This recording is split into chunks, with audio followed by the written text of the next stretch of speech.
Hey YouTube, welcome back to my YouTube channel. I'm Roman, and before we begin, let me start off by saying thank you for coming back for another upload. I really do appreciate you joining me and checking me out. If you are not a subscriber of the channel, please consider subscribing to this channel and also hitting the notification bell so you'll have all those wonderful notifications. All right, yo, let's get right into it.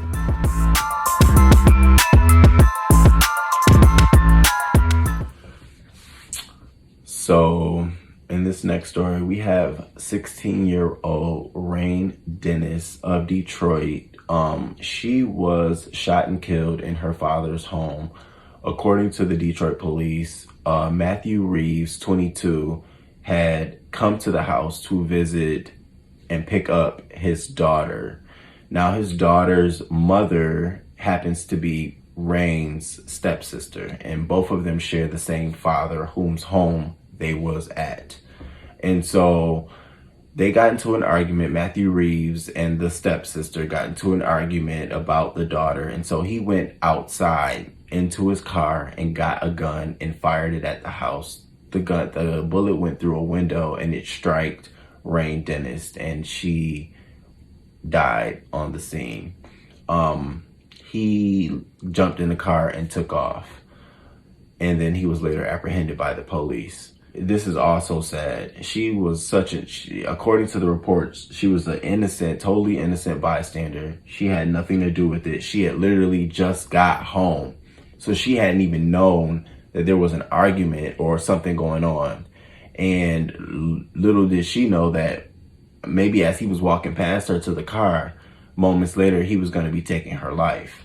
And part of me want to believe that he didn't think he was going to be actually killing someone, because his daughter was in the house. His child was in there. So I don't want to think that you would have risked and run the risk of killing your own child. So I think he was trying to send a signal or, be alarming or be dramatic by doing it. But he actually took the life of her stepsister.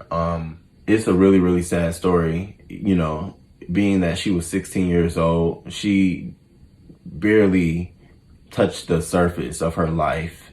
And the fact that, as I'm looking at her picture, she just looks like she's joyful. Her father, he says that she was a beautiful young lady, spirited, great, just joyful. She brought all the beautiful energy to the house. Great daughter. Now she's gone for nothing. So they're charging him with first-degree murder, 4 counts of assault with intent to murder, and multiple firearm charges. And I hope he gets a life sentence. He doesn't need to come out for this very senseless act of violence. And it sucks, because now the stepsister, she's gonna feel guilty for the rest of her life, knowing that the reason her stepsister isn't here is because of a jerk in her life, an asshole in her life. And it's, partly, yeah, that's gonna hurt and sting. We're human. We all gonna feel that, but it's not her fault. You can't depict or determine what this man is gonna be doing.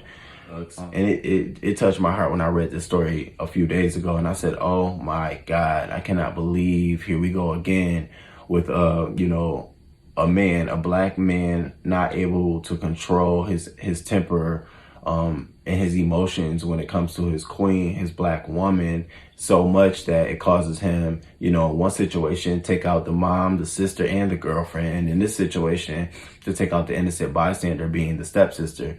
We have got to learn how to control our anger and channel our emotions some other way. We're not going to always be the winners. We're not going to always be right. We ain't always got to beat on our chest. We ain't going to always be that, it's going to always be something better. You're not going to always win every argument or every situation. But you know what? It's another day. You always get another day to try it over, to try your strategy again. You know what I mean? So why run the risk of doing something right in this moment that will take away all your freedom and all those days that you got in the future? We got to be a little bit smarter than this, and we got to be more protective of our black women. We really, really do.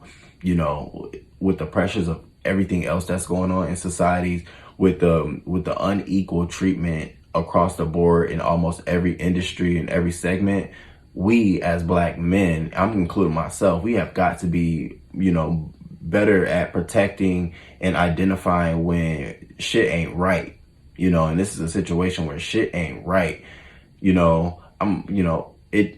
He can't have just went from this to that. There have had to be steps along the way that have shown that this boy is not right for her. And someone, and I'm not putting the blame on anyone, but someone could have said to her, you know, you might want to be careful, you know, you might want to arm yourself, you know, but that still wouldn't have prevented this situation. But in a sense, you know, it'll give you some peace to know that, you know, if something should happen, you know, I'm protected. So again, I'm sending my prayers and my condolences to the family, to that father. Again, we have a black man who want to be a father to his daughter, to his daughters, and unfortunately taken away at the hands of another black man. Like, it's starting to get to a point where it doesn't make any fucking sense. And so, yeah, that's my whole mindset for 2021. We got to protect our black women, and we have to learn how to channel our emotions so they're productive and not constructive or destructive, that they're productive. You know, it turns into something, you know, when you're angry, how can we make that productive so it turns? So I don't want to rant and rave. I just want to, you know, I wanted to bring some light to this story. You know, the good thing is that he's caught. He's going to be facing these charges, and hopefully he'll face a life sentence. The bad thing is that they have to live with this loss for the rest of their lives. And it's around a holiday. And, you know, there's a, you know, it's just,